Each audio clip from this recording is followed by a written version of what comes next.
Welcome to the PaleyFest Fall TV Previews. I'm Damian Holbrook, senior writer for TV Guide magazine, and I am delighted to be your host for this special conversation celebrating OWN's Belle Collective.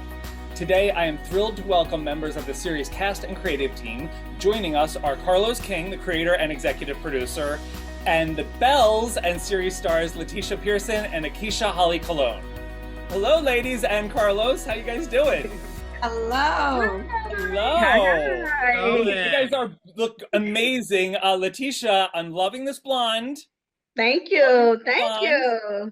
And now I do know, before we get started, I know that at one of the reunions there was two mentions of both of you being queens. The queens of the Belle. I say it's a shared job. Yes, with all the work that you guys have to get done with this collective, we need at least two queens. Yes, I agree. Yes, we need more than two queens. We need a plethora of queens. So Yes. An entire kingdom. But really, Yes. and you're like, and the kings are fine. Like the kings are so much fun, but it really is. It's about the Bells. yes, you've played chess before, right? Mhm. Oh yeah. Okay, the queen. Yes. Exactly. Thank you. Now, Carlos, you have like over a decade of producing and working in this unscripted space with reality shows, and you're kind of like, you've been dubbed the king of reality television. You're deeply rooted in it. What made you want to create programming that speaks to Black women in particular? I wanted to create programming that spoke to women who reminded me of my mom. You know, a self-starter, beautiful Black woman who raised 10 kids. I'm the middle of 10. That's why I'm a little crazy and creative, you know. But I wanted to traditionally showcase women who are just self-starters, who are professional, who are personable. And I feel like when it comes to the representation of Black women on television, there isn't a lot. And I wanted to use my privilege of being called the king of reality television by creating shows that really told Black women's stories and have them be the leaders and the narrators of their own stories as well. And it feels, because, you know, there are shows that, you know, and you've worked on shows with large groups of women who sometimes aren't the self-starters until like season 5, and they've decided like, I'm gonna have a business. But it seems like you really, with this show, are truly trying to uplift and elevate and kind of like bring to the public these women who are doing this work already. Yeah, it was important for me to really showcase that these women are successful with or without a man. That was very important for me. These women are ambitious. They make their own money. They call the shots. Some of them wear the pants in their marriage. So I love an independent woman who is able to say, it's nice to have a partner, but I don't need a partner in order for my dreams to come true. These women do not have to ask permission to buy stuff. These women do not have to ask permission to just live their best lives. And that was very important for me to show that, listen, it's time for women to see other women who are the leaders of their own lives and journey, and doing it in a way to where you can still have a soft life with your man. That's fine. You know, we all like that. Mm-hmm. But I think for me, it was the emphasis on they don't need a man for their happiness and to earn money. And that was special to me. Right. And not just earn money, but to make a difference, to contribute to like their community, to be a part, like a vital part of it, which is a lot, you know, like it's something I think every person could take from, like to be a little bit more autonomous. Oh, for sure. Yeah, you have these two women who are the pillars of what's happening in Jackson, Mississippi. These two women are also very involved in Ferris Street and wanting to really bring that iconic street to life. You know, prior to doing the show, I never heard of Ferris Street. And the fact that these two women were really using their platform to bring life into that block is exactly what the community needs. And anyone who lives in a city or an area that has one of those streets that gets revitalized, we know how important that is. We know how like vital that is to building the community and bringing people together and giving a sense of belonging and part of. So I love watching this evolution and development of the street. You mentioned Jackson, obviously. A lot of shows that you've worked on, you know, you do interesting towns like Jackson, Mississippi. You were Huntsville, Alabama. Then there was Houston and Detroit. But like, can you talk about how do you pick these towns and like what is it about them that makes you want to say, let's put a microscope on this? You know, for me, I wanted the world to see that there's successful Black people who all don't live in Atlanta.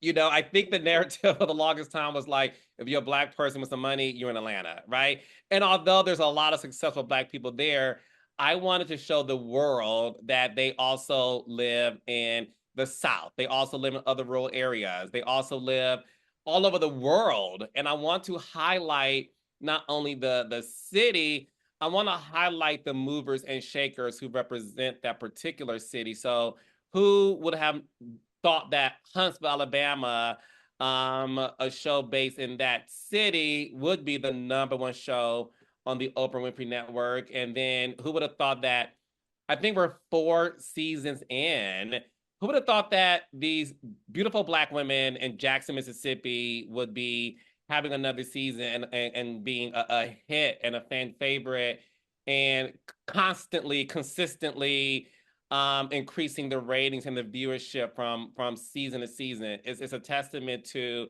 the fact that the world really do desire to see other people in other parts of the country. And how did you find these ladies? Because again, like you're going to towns where it's like, who do you know there that's like, oh, these these are like boss ladies here. Yeah, so Lateshia Pearson met with me with a friend of hers. And the funny story is her friend was pitching to me this idea of like Lateshia's brunch. And I like to think bigger. I operate on a higher frequency. So I was like, that's cute, but I see something bigger. And Lateshia had no desire to be on the show. I had to like beg her to do the show. She's like, I don't want to be on it. I'm like, you have to be on it. So that's how Lateshia and I met, and the rest is history. And then season 2, we met the beautiful Aikisha.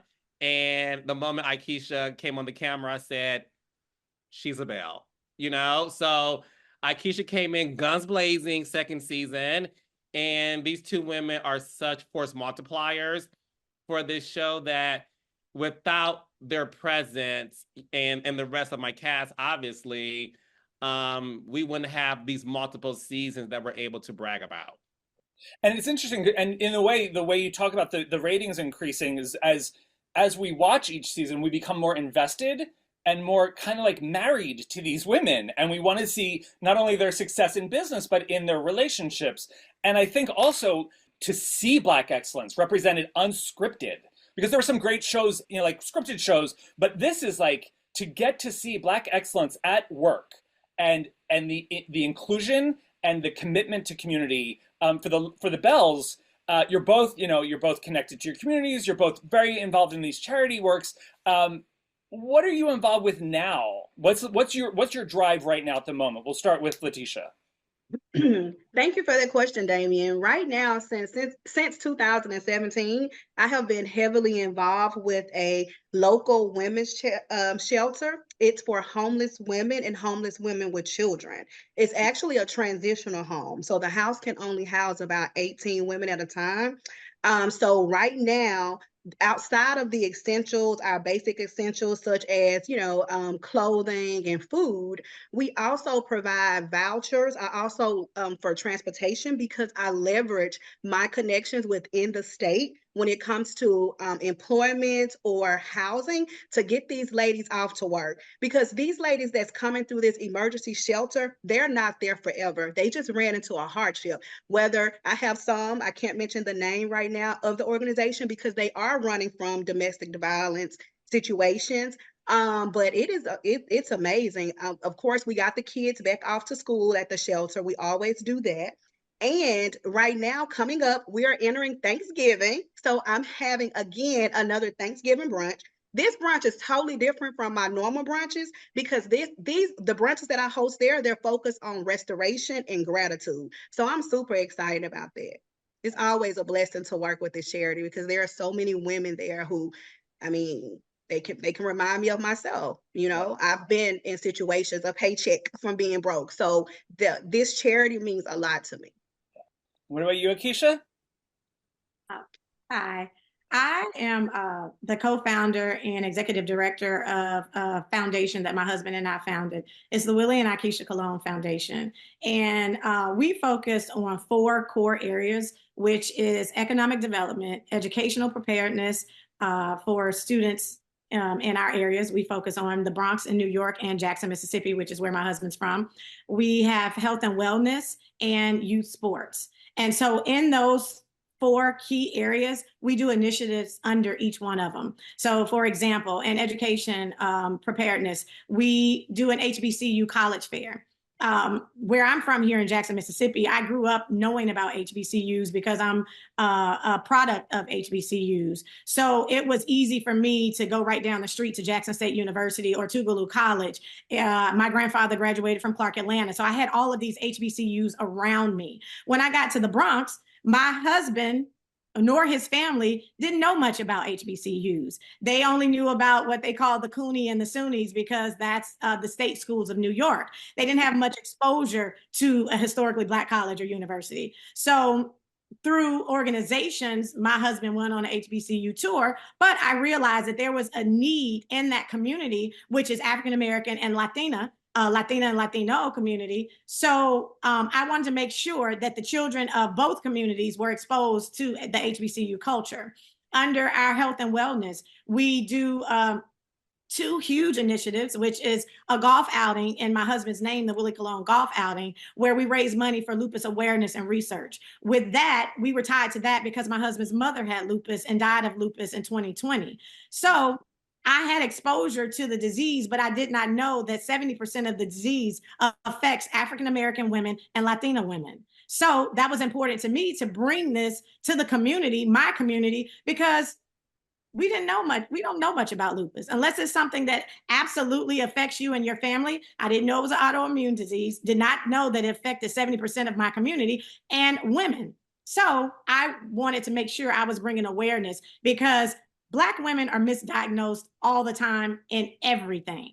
Yeah. When my husband's mother found out she had lupus, they had no idea what it was. They were testing her for AIDS. They were testing her for cancer. They were testing her for everything else besides focusing on what the actual symptoms were for her. So we wanted to make sure we bring awareness to that. The youth sports initiative is because my husband's a retired NFL player. In the Bronx, they did not have camps coming, when he was coming along. So he wanted to make sure that he exposed the children in his community, again, African-American and Latina community, to sports. There are not many professional athletes from the Bronx. Of course, down here in Jackson, Mississippi, we have them everywhere, but they don't put a lot of focus on HBCU athletes. So we just put all these things together and we made sure that we focused on these 4 core areas, putting resources, tools,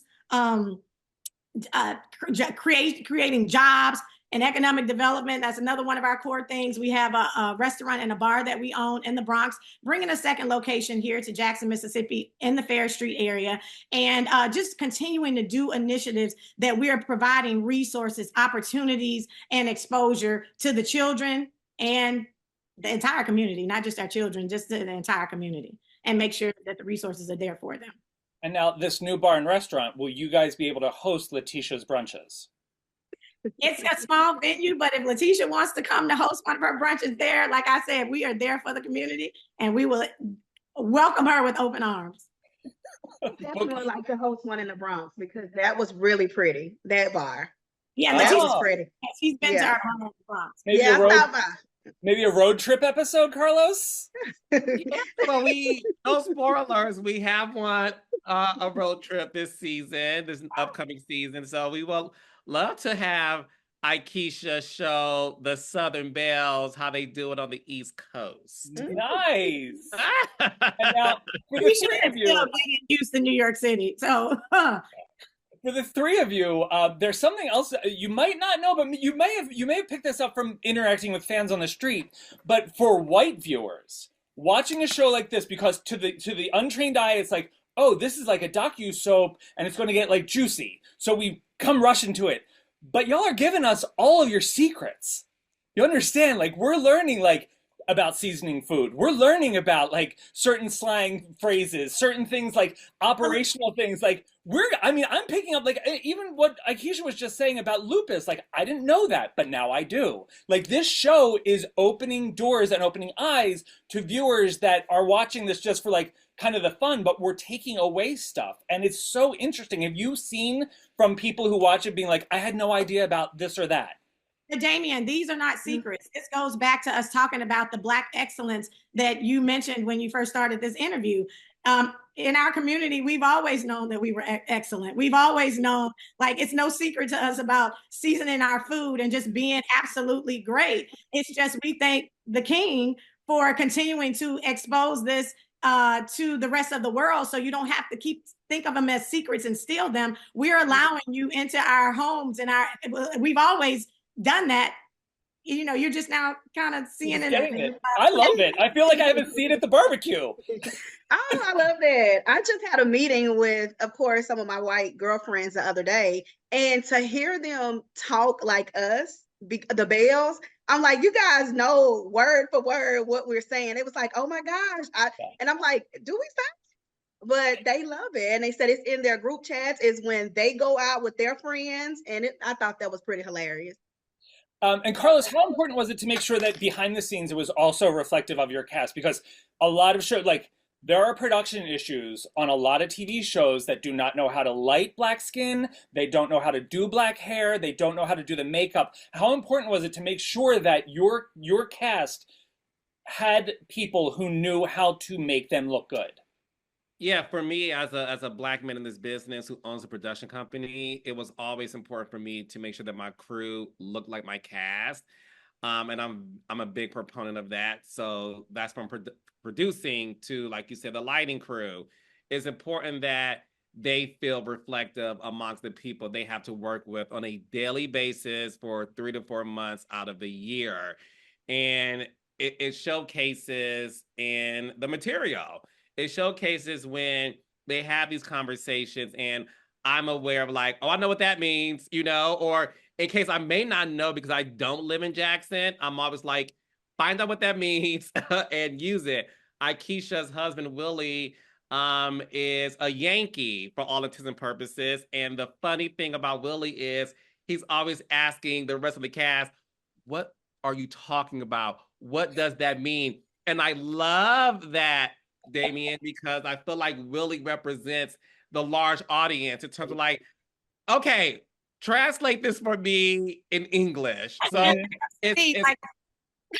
yeah, so it's hilarious for us, and it's the reason why this show is so special. And I'm so grateful to OWN for believing in this show, for giving the show the multiple seasons that it has been given. And I just look forward to, you know, more future seasons with these ladies. They're a fun, educational, entertaining bunch of women. Entertaining for sure. And what I also love, and Aikisha and Lateshia, you've both touched on in explaining your work, it's not so much about getting your bag as much as it is helping other people. And women's empowerment, obviously front and center for both of you. Why is it so important for both of you? Like, where did this desire come from? When it comes to women empowerment, even growing, you know, coming up, women empowerment is not like on me, it's actually in me. And I live by what we hear all the time. When women come together, amazing things will happen, i.e. the Belle Collective, right? When women come together, amazing things will happen. And not only are we as Bells navigating through our businesses, we're navigating through our personal relationships, we are also inspiring and encouraging other women around the world to be okay, sometimes not being okay, to be okay, to be authentic. And for me, women empowerment was not something that growing up, I really saw a lot, you know, so I was adamant about creating a safe space for women where we can come together and really, really advocate and promote collaboration over competition. I mean, because us as women, we are so powerful together. And when we come together in unity, not only can we change the laws, we can change lives. And we all know when we hear this going around, generational curses. So when we have that power as women and we really come together and we really, really move in that, we're changing generations. So women empowerment is very important to me. Aikisha? Yes, I'll just piggyback off of that. We're seeing how important women are to the world right now in this election that we're getting ready to go into. We have the first African-American woman getting ready to run for president. And empowering each other is going to be shown when you see the Black women that are going to come together to make sure that she gets elected into office. We hold each other accountable, but we also have to be there for support. Black women are still fighting every day to find their place in their homes, in their careers, jobs, in every aspect and area of life. We're always having to defend ourselves. We're always having to be better, to be several steps ahead of all of our counterparts. So we have to empower each other because we need the support. We have to check in with one another to say, how are you doing at home, mom, with your family? How are you doing with your husband, wife? How are you doing on your job, CEO? How are you doing when we're always having to hold everything together. So it's important for us to create spaces where we're able to just come to each other and sometimes just get a hug. Just that pat on the back to say, listen, everything's going to be okay. You're doing an awesome job, and I am here to help you see this through. So coming up, I know that I stand on the shoulders of very strong, resilient, and just powerful women. So it's important that I bring other women around me, with me up as well. But I need the encouragement, the push, and that hand reaching down to pull me up as well. So any and everything I do, I'm trying to be sure that I am encouraging, I am supportive, and I'm just present. It does sound, and we hear it a lot, like there is that, especially like women have always had to do more and Black women have had to do even more than that. It's got to be exhausting. At what point do you turn to each other off camera and just like have that emotional download of, I just need a break? We can't afford to just need a break because taking that break, it's going to affect it affects everything around us. So this is how we're built. This is how we're taught by our grandmothers and our mothers. You just do it. Yeah. And it's something like Lateshia said, empowerment is inside of us. It's not anything that, it's just something that's in us. And we do whatever it takes to enhance, increase, and multiply. Well, Damian, I love that, Aikisha. Damian, my mentees, I really promote taking a break. And I know exactly what Aikisha means when it says your family, you're taught to, it's okay, you got to keep going, you have to keep going. But I'm choosing to, because I've been that girl and I've experienced that, I'm choosing to take a mental health break because I was breaking and I didn't even know I was breaking. So you have to take that break just so that you can, when you have purpose on your back, you have to be in a good space to empower other people if you are a servant. So I encourage that. My mom said, girl, get it together, let's go, still today. But you have to just take a moment. And what I love about some of the Belles, we do have a safe space where regardless, we check in and say, are you okay? How are you mentally? Because, this is our reality. Thank God that Carlos King, did see something in Mississippi. He did see something in Jackson. So many people passed us by. So it is important for us as a collective, in order for us to stay a collective, that we be in a great mental space, or you're going to get something else on camera because we all over the place. Well, there was an episode, it was early on, it was like there was beef between Marie and I think it was Tambra. maybe it was Latrice. I feel like she has beef with everyone. But That's you were very out in true. the park. You were out in the park, and Lateshia, you were very upset. You were very like, it was so personal to you to get these women on the same page together and trying to like squash this and move forward. Why is the collective so important to you? That is such a great question. The collective is really, it's Carlos's king creation. It's my baby. I love the collective. The reason being is because we are now able to change the stereotype of what people think Mississippi is, what people think that Mississippi women, how we portrayed. As just Aikisha just said, we got to keep going. You know, it was my grandmother. She was catering to my grandfather. My great aunts, they were catering to their husbands. It's okay to be a boss. It's okay to be a mother. It's okay. The collective in its whole is a representation of women, and what we showcase is, and that's been the mission for me, is to change the stereotype of Mississippi, what people think Mississippi women should and should not do, and really promote sisterhood, collaboration over competition. So when I see these ladies going back and forth and we can't talk about it, it's personal. You will see, I don't want to be a spoiler, but I'm very emotional, in the upcoming season. And it's like, I really believe that whatever we're beefing over, as we like to say, we can get past that. So I'm very passionate. The collective means a lot to me. And Aikisha, when you came into the collective, what was your initial take on the whole dynamic? Well, it was what Lateshia was just saying. I've been in those cities, and I've lived in the cities that Carlos spoke of in the beginning when he was saying they thought all successful Black women lived in Atlanta. I went to college there, so I saw the growth of Atlanta. I lived in New York City. I lived in LA, and what I was seeing with those women, I was just like, these are the women in Jackson, Mississippi.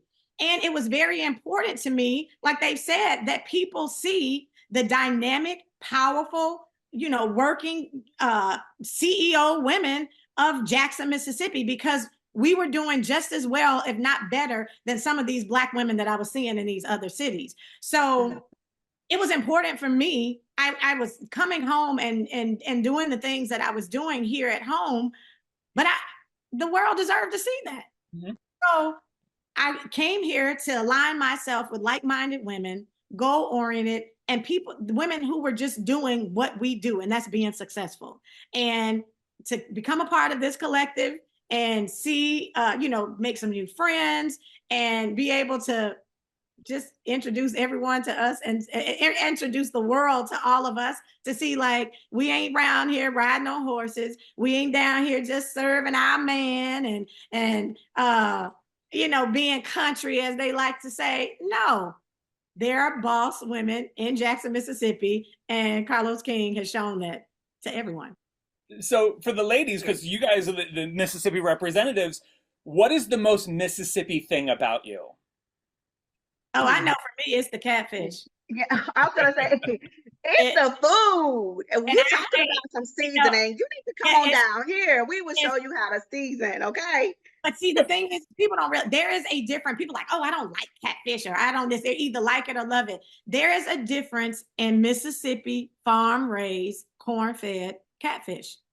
And if they do not have that on the menu when they're serving catfish, I almost have to request for them to take it off, because that's not it. So, because you guys had that barbecue, and one batch tasted apparently like lighter fluid. But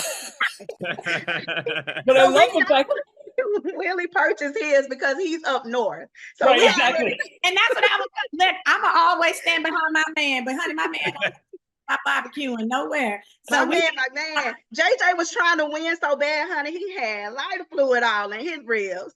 And listen, I was not about to admit that in front of everybody, talking about that my husband had bought those wings ribs down the street from our house, from this place. Well, when Glenn opened them, he said, "Oh no, it's a receipt in this bag." Oh, look, but yeah, we are known. Mississippi's known for their barbecue, but we also can dish that out to some of the other southern states. But nobody, nowhere, or collard greens, that part. So yeah. Oh, I feel like we need a Belle Collective cookbook. Ooh. Set it out, Carlos. For Yeah. more secrets, I yeah. love these are And good this is, ideas. were you guys surprised by how down the men were to clown with this? Like, these guys show up and they have a blast. And I feel like they're almost like, they're so relieved the focus isn't on them that they can just relax a little bit. Mhm. Our men are amazing, all of them. Our men are amazing. They are team players and they are team wives. They are team their wife. We love them. I mean, we And the love them. fact that they have to deal with all of us and all the we have going on, and they sit there and take it with a smile. I especially I tell Willie all the time. I have to say thank you, thank you, thank you. And even though Mr. King emphasized, no, I don't need a man to make any money. But another reason I wanted to come on this show was to show the importance of Black families and Black men and husbands, supportive husbands, and because that's very important to our community as well. You know, you have this narrative out here that Black men aren't present, they aren't good fathers. And so, for Carlos to welcome our husbands, and even though we show very intimate sides of our families, we show the good, the bad, and the ugly. At the same time, my family does not work without Willie Colon, who's the husband, father, provider. And I'm just happy to be able to show that as well. Yeah, and it was important for us to showcase that, like Aikisha and Lateshia are saying, because the narrative out there is that Black men aren't present at home, and the men on this show, they're very active fathers, they're active husbands, and it's what you said, Damian. They're a good sort of like comedic relief, when things get a little bit too tough. Right. And I appreciate the fact that these men not only support the women in their lives, but they also support the show and the production, and they are such a very important piece to this puzzle. Yeah. And to shift into the whole Belle of it all, we do come to expect certain fabulosity when it comes to these women getting together. I mean, the reunion looks alone. But for Aikisha and Lateshia, how did you develop your Belle style? What is the big part of your Belle style? For me, I just continue to be me and what my style is, and just being a Southern Belle. For me, that is more on. I'm a more traditional with the Southern Belle. Southern Belle came from manners, you're being introduced into society, debutante ball. I did all of that stuff, white gloves and party manners. That's what I think about when I see a Southern Belle. You guys have in your mind big hats and big bouffant dresses. No, I mean, we're still fashionable, like you said, stylish women, but the word Belle, for me, it's more in the character and the mannerisms, of it all. Lateshia? I love that. For me, Southern Belle, I would definitely have to credit my grandmother and my great aunts and the elders at my church, Southern Baptist. I'm from a small town, Pelahatchie, so that's where the Southern Belle came through. That's where, if you'll see on Belle Collective, how you're able to be fabulous but still get your points across, and in a classy, old sassy church, mother of the church way. So for me, Southern Belle is just what Aikisha said earlier, being authentic, being okay with being who you are, whatever that may look like. But I would definitely have to credit that Southern swag that I have to my grandmother and my great aunts growing up in a small town in Pelahatchie. Something that I do have to ask about, because watching the show, it is amazing how many wigs are happening. Like the amount, like you guys can look totally different from one scene to another. It is amazing. Who checks on one another to make sure everyone looks good? Well, thank you for that, because when you moving, it's like, let's go. Really, shout out to Kingdom Reign Production Company, because I know when my wigs start sliding and stuff, you have like, girl, pull it forward. And you said something earlier too that I will forever love. We started doing the skin test. The production company started doing the skin test with us because a lot of, well, for me and like Glenn, dark complected, you know, the skin, we like, hold on. So we sit down, we take the extra 5 minutes, I do not care, and do a skin test. But when it comes to like looking good, shout out to production, or if you're in scene with somebody and they not mad at you, they'll tell you to slide your wig for them.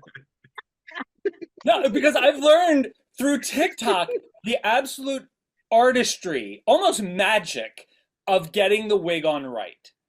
You got the got to be spray, you're cutting the front. Oh, I am so that you got to, you know, the braids underneath. So I went like, it's just amazing how you guys are so quickly able to flip these looks and look flawless. Well, Damien, all of us don't wear wigs. Learn the black A lot clover. of us wear our hair too. So it's not just the wigs. But like she said, we look out for each other because if my natural hair is sitting up, she'd be like, hey, you can put a little Aikisha, clip you in. have the clip ins. I didn't know all that was yours, honey. It's cute. I didn't know that. I thought we was Oh, you know, over here. Well, this is mine. This is me. I'm finally walking in my authentic.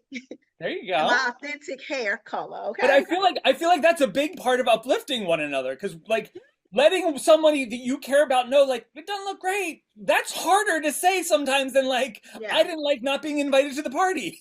Well, not with these Bells. They would love to say it. No, all jokes aside, we really look out for each other, especially when we know that we're representing the collective as a whole. So, because at the end of the day, people, we're their exposure to Mississippi. So even if I'm mad at you, I still want us to look good. So I'm saying, pull your wig. Now, Carlos. And let me know if that natural sitting over my tracks is, if it's not right, I need you. And I know what that means. I now know what that means. That's what I'm exactly. Damian, you need to TikTok about the hot comb, okay? It is. I'm having the best time learning this stuff. Carlos, obviously these women are very connected to their community. They are. How is it filming out in public with these, you know, people that locals might want to come up and talk to or just watch?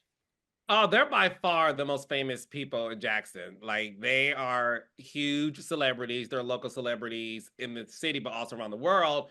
So it is a distraction for the production to sometimes want to shoot them walking down the street without somebody, you know, beeping their horns or like screaming out the car or like asking for a picture. But to me, that's the beauty of it. You know, I'm here to be of service to the world and of service to these girls. So for me to know that they're able to be successful and to be recognized, that really means the world to me. I want them to be the biggest success that their heart desires. So although it may be a slight distraction for production, it's worth it. I mean, they're your best marketing. Yeah, natural hair, wigs, hot comb, tracks, and all. Yeah, and all. And now, what is the most fulfilling thing for you, Carlos, to get to tell these stories? It's the fact that I know I'm living in my authentic purpose, which is being a storyteller. And it's important for me that we tell it authentically. You know, listen, we know there's some reality shows that don't feature the most authentic storylines for consumption. So I love the fact that at Kingdom Reign, we're able to really cast women who are brave enough to talk about some very intimate details of their marriages. You know, this season we have Aikisha and Willie talking about what happens to women when they reach a particular age and what that means for their sex life. These are very important in conversations that other shows may shy away from, but Aikisha was like, no, we're talking about this. When it comes to Lateshia and Glenn, this season, Glenn makes a choice in his career that surprises Lateshia, and there's a very huge meltdown that occurs, but that's the reality of what's happening in their lives. So my enjoyment, honestly, comes from the fact that these women feel safe enough to tell their stories, and they get a chance to reap the benefits of it by having a series of men and women who are so thankful that they're representing them and that they want to help support them too. Nice. And now I need to wrap you guys, but before I go, for the viewers and the fans that maybe will never get down to Jackson, for Aikisha and Lateshia, what would be your tips for someone who wanted to kind of unleash their own inner Belle? Do it. Do it. Do it. Do it scared. Do it. Do it. Let me run something by you really, really quick. Just an experience. I was so scared to even come onto the screen because I know me and whatever is happening right now is happening. It was nothing on my vision board, so I wasn't prepared for it. But I will say this, when I went to Glenn and I said this, I can remember, I said, Glenn, the man, Carlos King said, we can, he wanted to know what you do and this, that, and other. We're going to be on the show, but I don't want to be on the show because another girl, I'm taking another girl's place. I said, so Glenn, I'm just going to let him know we were on Skype. I'm going to ask him, is there any way I can work behind the scenes? Because Glenn, we're not going to do it. And Glenn said, oh, yes, we are. And I said, what? We're going to do it? He said, yes. One thing he did say to me, and I always credit Glenn for this. He said, you do it. You flow in frequency. You know that everything that happens to you is supposed to happen to you. And you always say how you're in perfect alignment. Do it. Do it scared. We're going to do it. And we're going to face everything that may come. And you know what, to any Belle, to anybody who's wanting to get out there and really tell their story and have a platform to inspire other people to be their authentic self, do it. Do it scared, do it broke, do it sad, just do it. That's it. Yeah, I think she said it perfectly. Just do it. Give up. You just have to get out there. Faith is dead without works. So you have to do it, like she said. All right. Well, listen, thank you all so much. This has been the best time. So you guys, thank you for your time. Thank you for your work. And thank you all for joining us for this very special PaleyFest Fall TV Previews conversation with Owns Belle Collective. You can enjoy more of these programs by clicking the subscribe button down below. And Carlos, Aikisha, Lateshia, thank you all so much. Everyone, do not miss Belle Collective on OWN. Thank you all. Thank you. Thank you for having us.